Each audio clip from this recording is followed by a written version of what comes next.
What's going on YouTube? Welcome to Competitive Matchups, where I break down athletes, current athletes, past athletes, and current teams and past teams. Welcome to the show. Hit that link, hit that like button. If you guys want to know about the podcast, go and subscribe to the podcast at Apple Podcasts. I'll go ahead and leave the link in the description below. Today, I'm going to kick it off. It's NFL season, and it's about damn time for the NFL season to start, and I'm juiced for that. The 49ers and the Arizona Cardinals are kicking off this Sunday, and I can't wait for that action to happen. Let's think about this. The Arizona and the San Francisco 49ers were battling out in 2019. I mean, just think about it. On Halloween, the San Francisco 49ers had to go down to Arizona and just barely win against the Cardinals. And Cardinals are a young team. They had a rookie quarterback in Kyler Murray. But I expect this year, as a sophomore, Kyler should be a little better. Sophomore slump will be in the rearview mirror, but at the same time, I expect Kyler to be that much better. Over and under. The over and under for this game is 47.5. I mean, it's in between, but I expect that number to probably go up a little more throughout the week. As I speak right now, the 47.5 is really not that bad. And if I was betting on this game, I would definitely take the over. When you look at the spread, it's 7. It was 7.5, and I believe it was 8.5 earlier in the week on Monday. But it went down to 7, and I expect that number to probably go ahead and stay at 7. And I think it's a good number. I think the 49ers will cover that number. If I was betting, I would go for the San Francisco 49ers. The 49ers is one of those teams that you were just unsure of last year, but later on in the season, they got hot at the right time. The 49ers were 11-7-1 against the spread. They're a pretty safe team, but at the same time, you really can't trust any team in football. You would have to just go on your gut and go what the numbers actually say. The Cardinals, on the other hand, were 9-5-2. It's a little bit different, but at the same time, you couldn't really trust the Cardinals either when it comes to the money line or the spread at all. Right now, at 70.4% of winning percentage is for the 49ers this Sunday. And if they're going to win the game, I expect them to start early. Arizona Cardinals are coming in with something to prove, and they have nothing literally to lose. They're ranked 4th in their division right after the Rams. Rams are right after the Seattle Seahawks, and the 49ers are expected again to win that division. Let's kick off the matchup. The San Francisco 49ers versus the Arizona Cardinals. It's going to be one hell of a game, and I can't wait to watch it. Can't wait to sit back, recline my seat. But guess what? Still got my football, still got my NFL. So let's go. Arizona coming in, their biggest accusation this year was acquiring DeAndre Hopkins. DeAndre Hopkins is one of those guys that you just put on paper, and you look on paper, and you look at his stats, and you know what? He's probably one of the best wide receivers in football. Probably 1A, 1B behind Michael Thomas in New Orleans. It's one of those things that you have to think about how D-Hop is as a wide receiver. He's a 6'1", 6'2", slippery, great routes, great hands.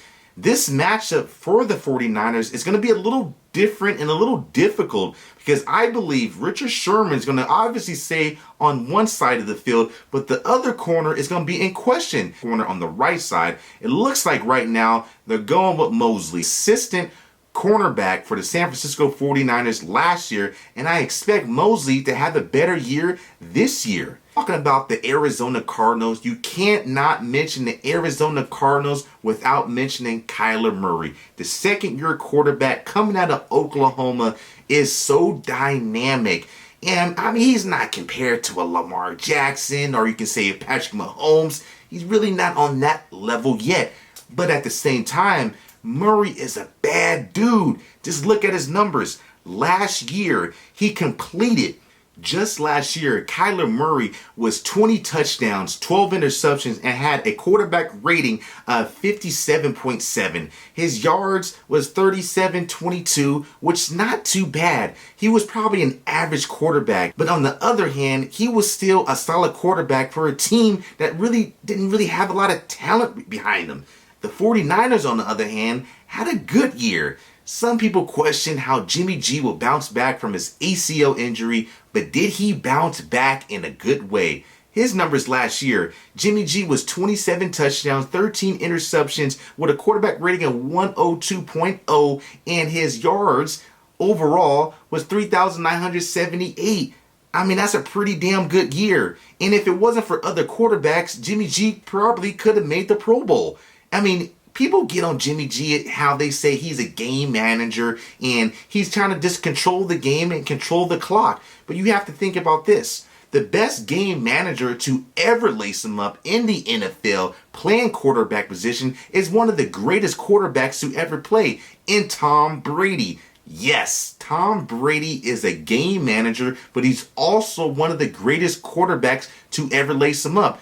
So this year, 2020, I expect Jimmy G to do great things. Not only to do great things, I expect Jimmy G to prove people wrong. If I was Arizona going to this game, I would think I have an advantage throwing the ball. If I have somebody like DeAndre Hopkins on my team, I have an old man named Larry Fitzgerald that's still on the team that's very productive and is a good number 2/number 3 receiver on that team. I will be putting the ball in the air probably 75% of the time.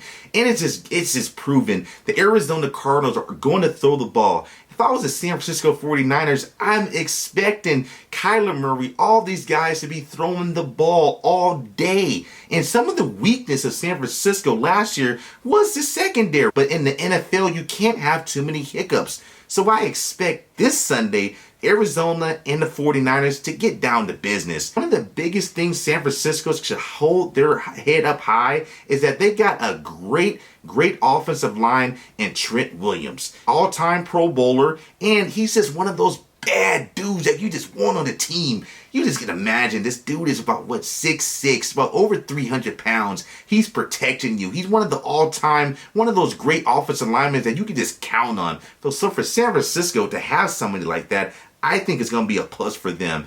And for the Super Bowl losers, I mean, you can imagine losing the Super Bowl, how many teams come back the following year and actually miss the playoffs?